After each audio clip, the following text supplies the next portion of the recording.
आप ये वीडियो चाहे तो स्क्रॉल कर सकते हैं या पूरा सुनने के बाद अपने विचार रख सकते हैं। देश 80वीं आज़ादी दिवस मनाने जा रहा है। क्या देश सच में आज़ाद है? क्या देश की न्यायपालिका आज़ाद है? क्या देश का चुनाव आयोग आज़ाद है? क्या देश के शिक्षा संस्थान आज़ाद हैं? या फिर देश का मीडिया आज़ाद है? और जिस तरह से विपक्ष बिका हुआ है, क्या देश में विपक्ष बचा हुआ है? या जिस तरह से लगातार विपक्ष बिकता जा रहा है, तो आपकी आवाज़ कौन बनेगा?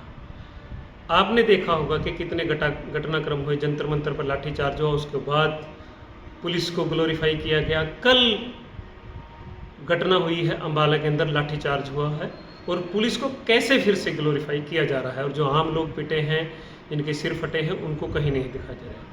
मैं आपसे कुछ सवाल छोड़ना चाहता हूँ कि जब देश में किसानों की बात होती है तो सिख और किसान लड़ते हैं, कि जब जंतर मंतर पर लाठीचार्ज होता है तब सिख भाई आकर उनके साथ खड़े होते हैं।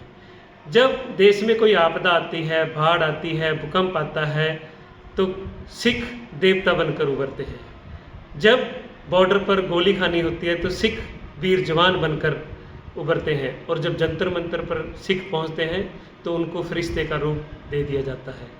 लेकिन जब सिख अपने हकूक़ों, अपने अधिकारों और जुल्म के खिलाफ आवाज़ बुलंद करते हैं, तब उन्हें खालिस्तानी, उग्रवादी, anti national, anti social elements कहकर पुकारा जाता है।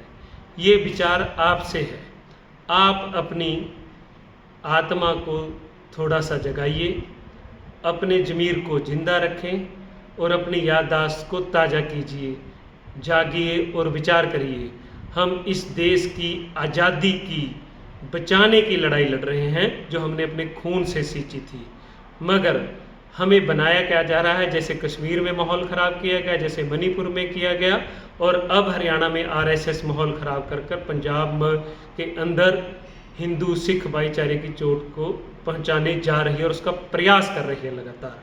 आप सब सोचें, विचारें। अच्छा लगे तो अपने विचार लिख कर भेजें, अगर बुरे लगे तब भी हमें विचार लिख कर भेजें और अपनी आवाज़ बुलंद करें। धन्यवाद।